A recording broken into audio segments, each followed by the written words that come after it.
I am going to give you a quick update on the council situation. So the council tax has now summoned me to court 3 times. I got another letter today saying we're summoning you to court on whatever date in June.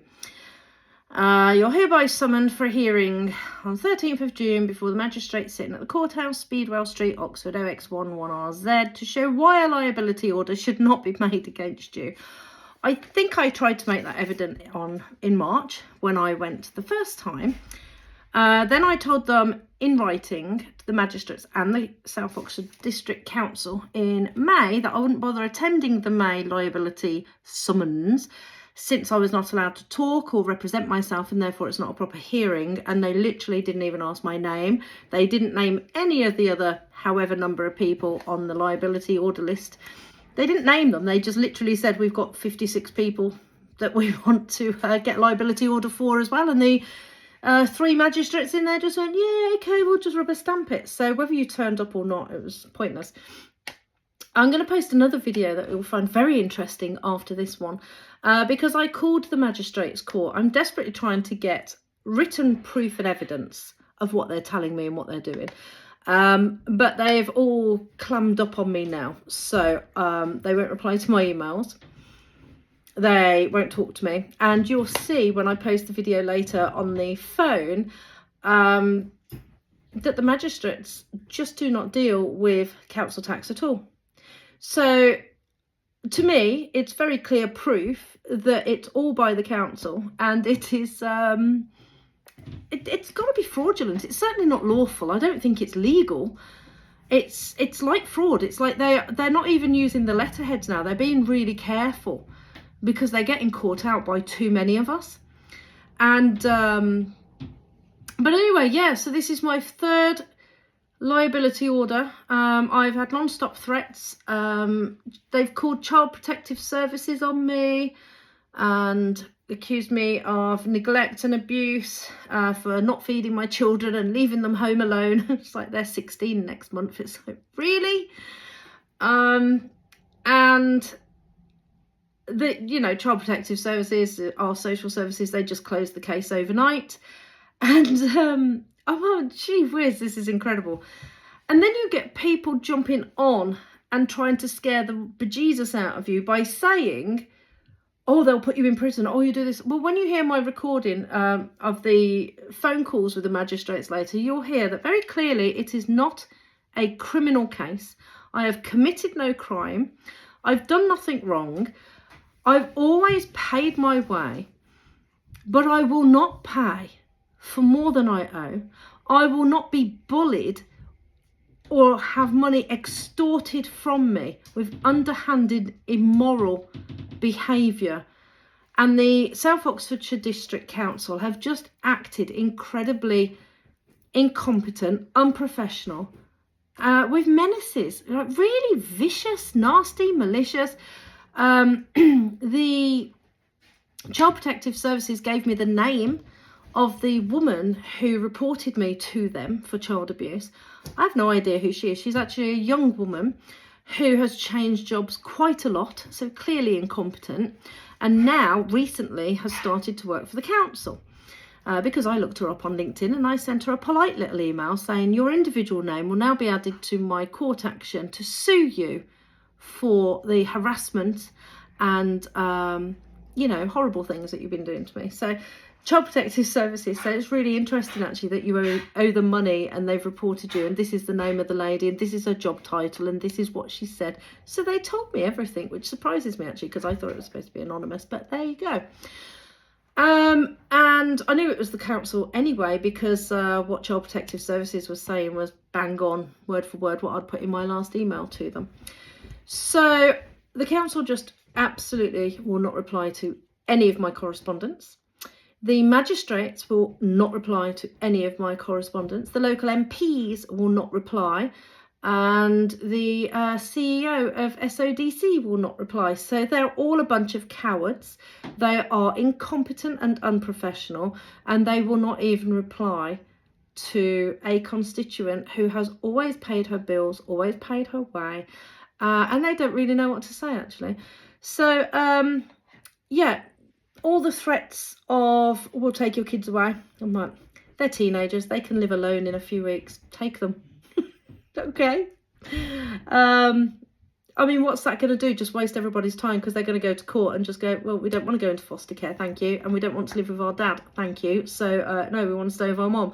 No, she does feed us. My son is a great big muscle bound bodybuilder. So, yeah, clearly neglected.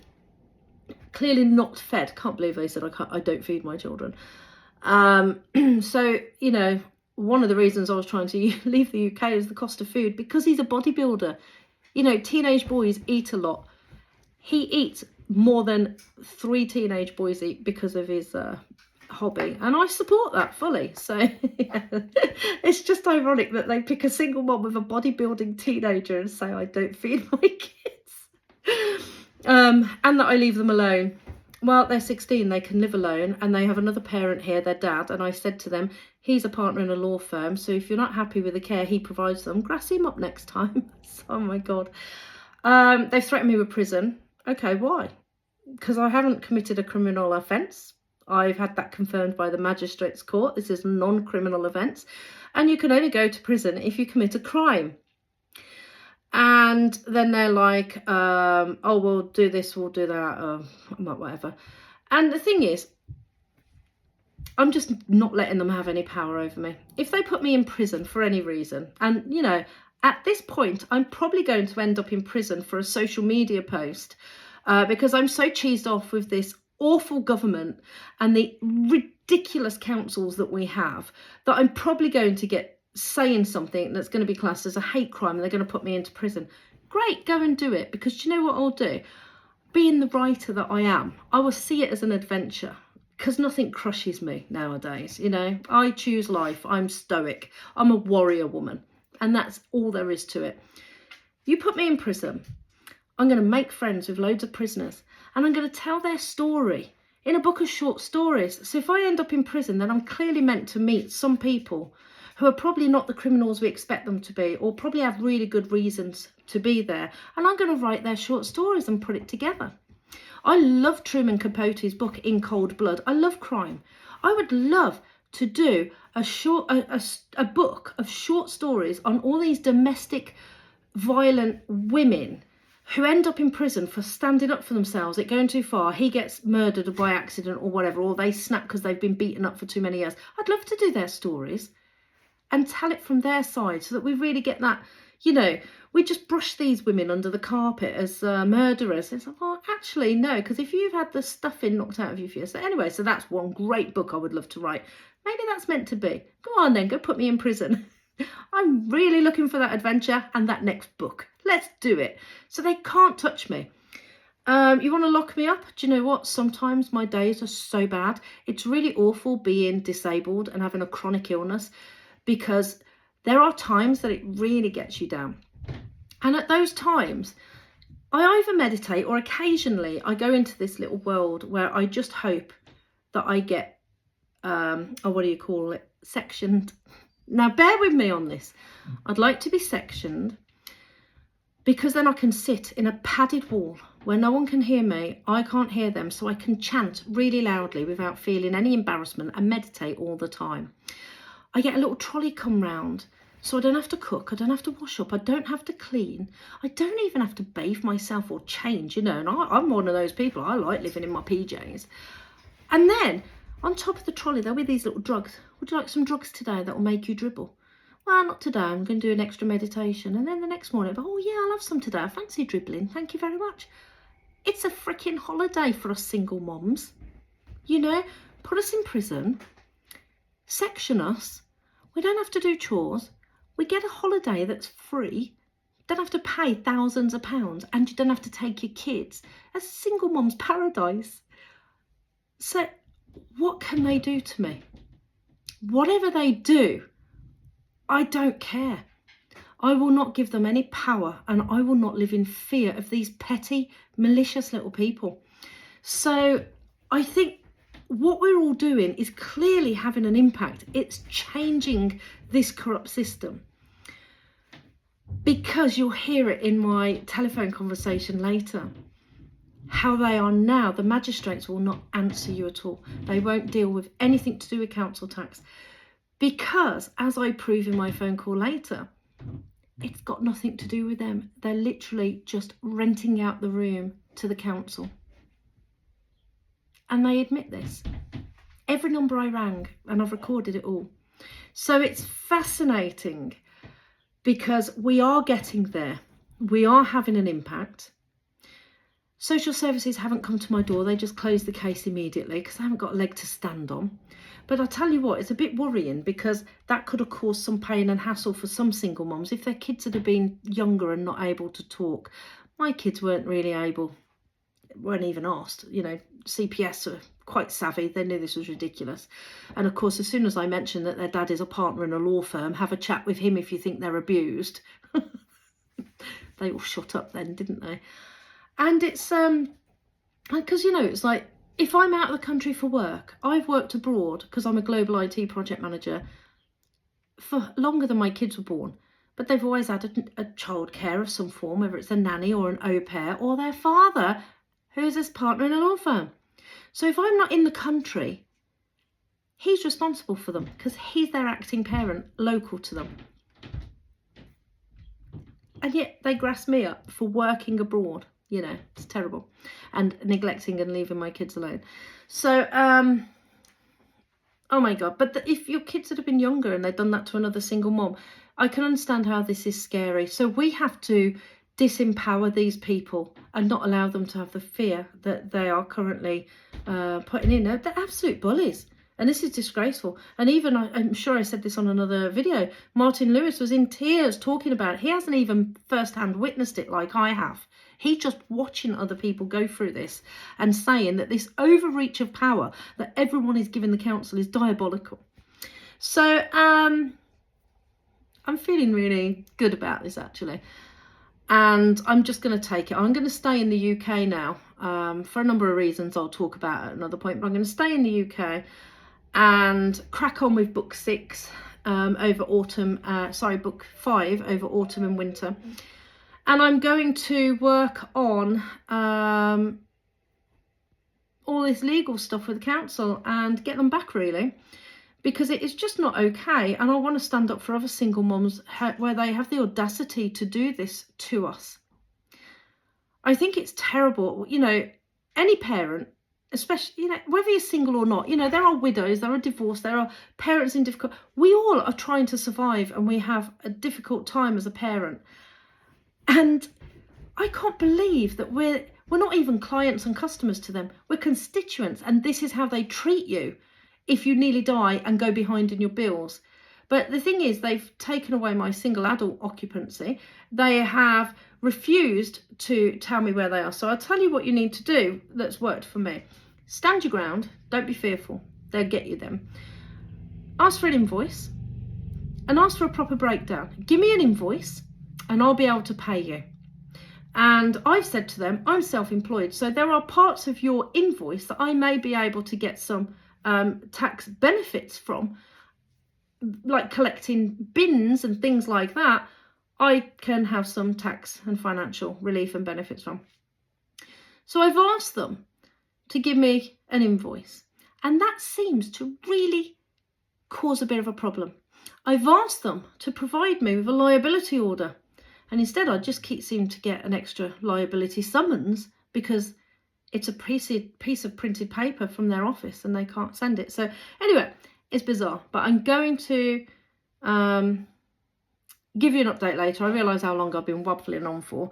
But I really want to just try and guide and help other people if I can with what has and hasn't worked for me. And there's been no police or enforcement officers or anything. But then I don't suppose there's going to be whilst they keep doing more liability orders. And I don't understand why they keep doing a different liability order every month for a different amount. They can't even get the amounts right.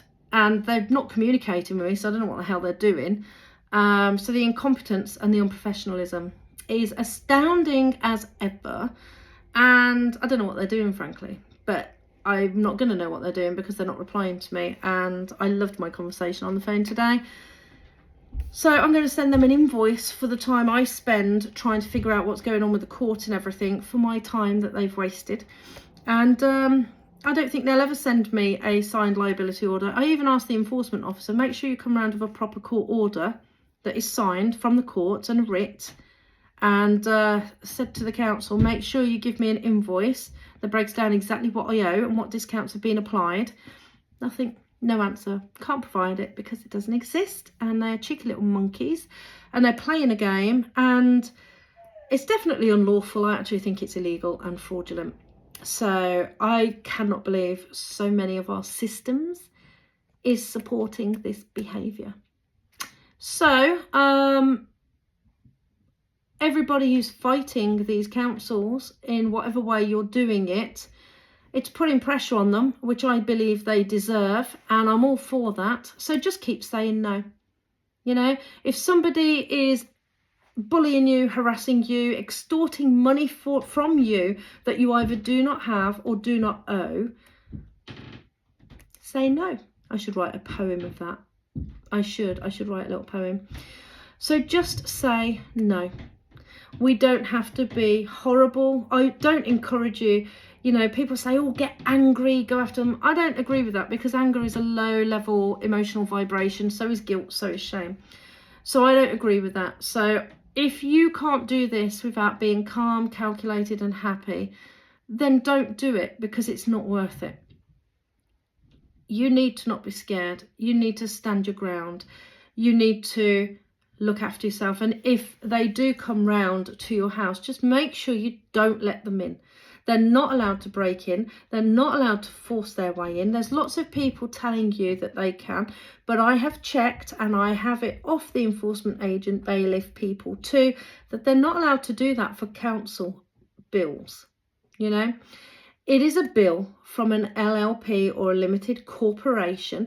They are registered with Companies House, so legally they should send you an invoice. It is not a tax, because it doesn't work like a tax. It's a bill from a corporation. So you can say, give me an invoice and I'll pay. You stand your ground. You don't let them in your house. If you let them in your house, then they have a legal right to come in again. So just never let them in the first time. My whole property is cat protected, so my cats can't get out. So there's no getting in anyway. There's nothing they can do here. And it's ridiculous. So stand your ground and don't be scared. We are changing this world, and it's going to become more easy and more positive. Just stand firm. And remember who you are. You know, you're a special, good person in a world that's corrupt, and don't stop thinking about that. So I hope this has helped, and I'll share my phone call later on. Take care. Bye.